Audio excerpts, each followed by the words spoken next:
Hello, my name is Katie Glavin, and I am a clinical trials manager at the University of Kansas Medical Center, and I also am a Beacon Walk Ambassador.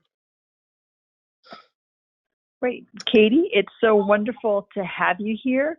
Let me just take a quick moment, and I'd like to thank the Estella Seattle Genetics Partnership, Bristol Myers Squibb, EMD Serono Pfizer Partnership, Fairgene, Genentech, Janssen Oncology, Merck, and Photocure for their support of the Patient Insight webinar series.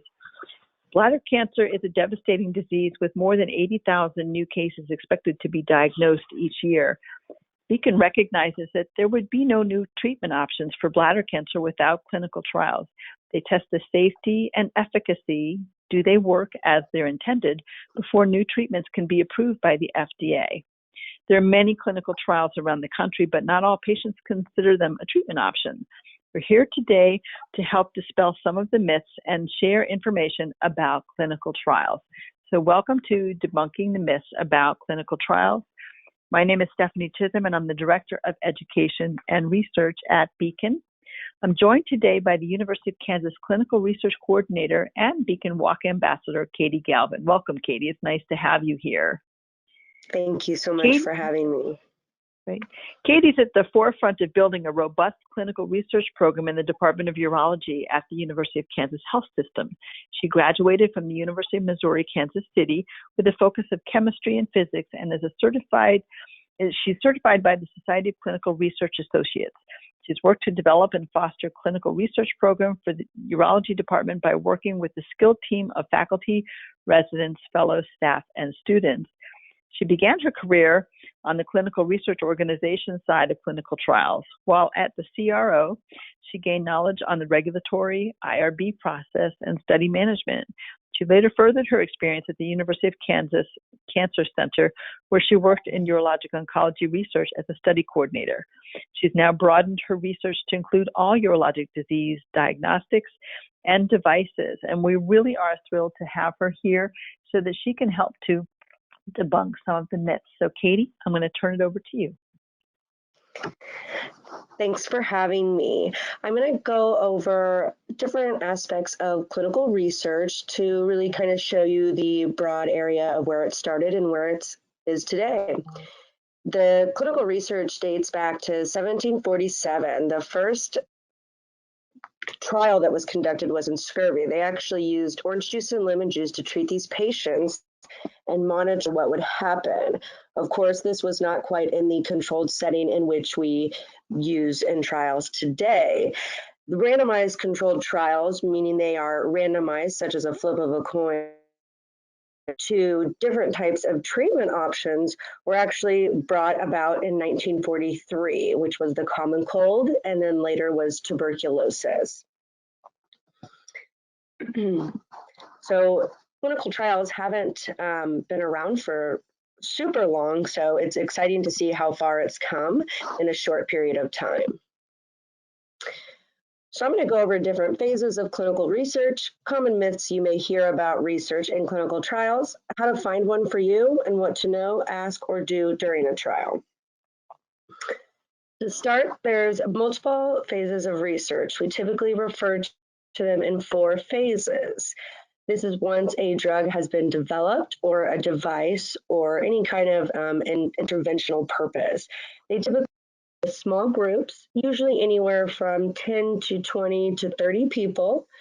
They're usually pretty short. They only last some less than a year, usually about a month or so, to really see what is the safety and dose levels that we use and what kind of potential side effects.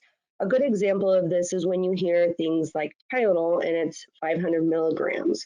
That dose was chosen through clinical trials by starting at 100 milligrams, then 200 milligrams, and it gets up to a dose that they feel is safe with minimal side effects or side effects that they'll accept as part of the drug that can treat different illnesses.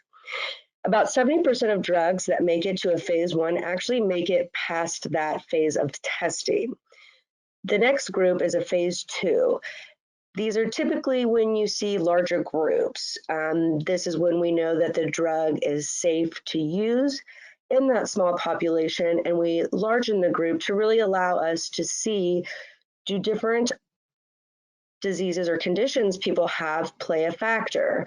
When we have that phase 1 small group, it's really about getting just people in a group to really see if that drug can do anything. When we move to the larger, we kind of start ruling out different things. Maybe this isn't a drug for someone with diabetes. Maybe you can't have another type of malignancy.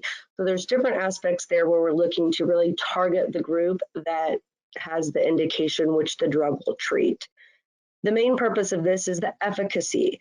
We know it is decently safe as a phase 2, but how well does it work? And such things like in cancer, is it just reducing those tumor sizes? Is it just keeping them at the same size? So how well does it work? And then again, we always continue to look at safety and side effects.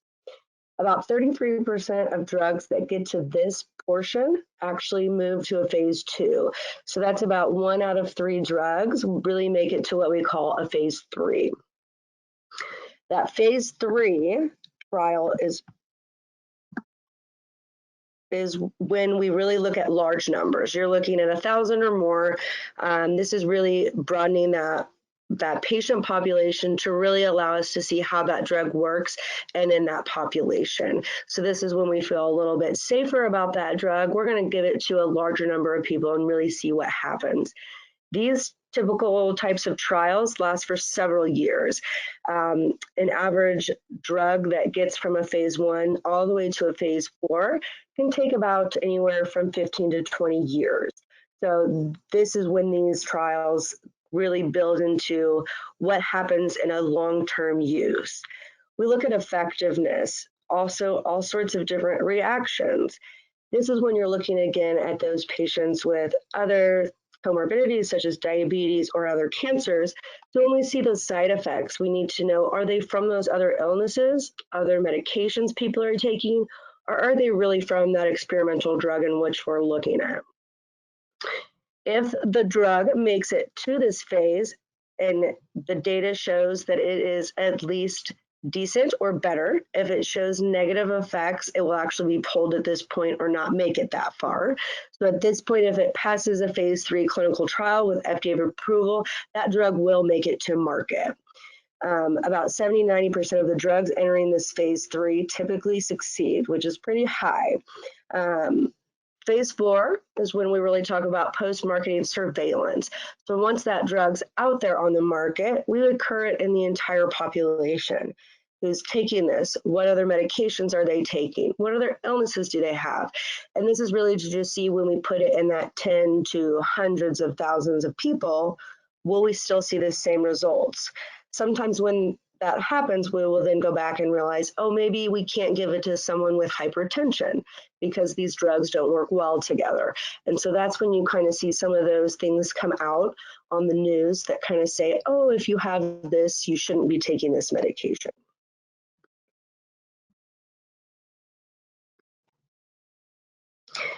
There are different types of research. Typically what you'll hear is bench to bedside.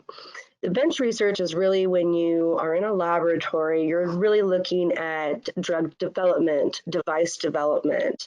We're testing out different types of products to see if it actually is feasible. When you're talking about surgical oncology, this is when they're making those tools, even down to the robot arms that are coming in. We have to build these devices and different types of drugs in the lab and test them out to just see if they even work, kind of that design. We move to translational research. This is really understanding how the disease works or how the treatment works or how they work in unison together.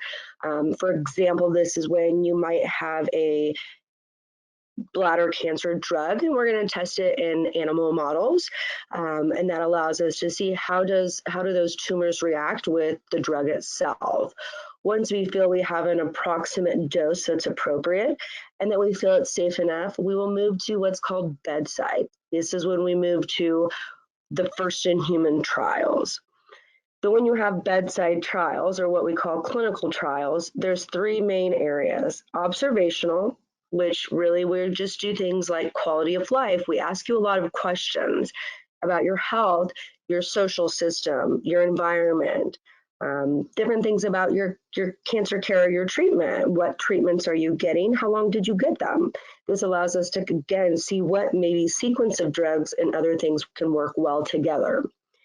The other ones we have are treatment and intervention, which we kind of covered in those phase 1 to phase 4s, and then the registries, which is really just long-term use of us just really monitoring what's happening out there in the real world.